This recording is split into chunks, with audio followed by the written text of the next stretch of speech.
నమస్కారం మాస్టర్స్.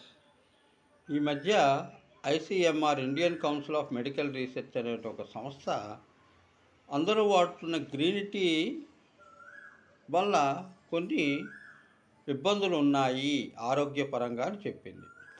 అయితే అందులో 5 రకాల అనర్థాలు జరుగుతాయని, 9 రకాల అనర్థాలు జరుగుతాయని, అది ఆహారానికి ముందు సేవిస్తే ఎలా ఉంటుందని, తర్వాత సేవిస్తే ఎలా ఉంటుందని, భోజనం చేసినది తాగకూడదని, ఇలా అనేక రకాలైనటువంటి దిశానిర్దేశాలు చేసింది.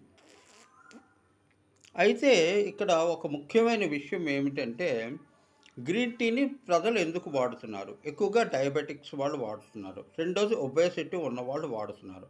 అయితే నిజంగా అది తగ్గుతుందా లేదా అన్న విషయాన్ని అధ్యయనం చేసేటువంటి సంస్థ మన దేశంలో కాదు కదా, ప్రపంచంలో కూడా చాలా అరుదు.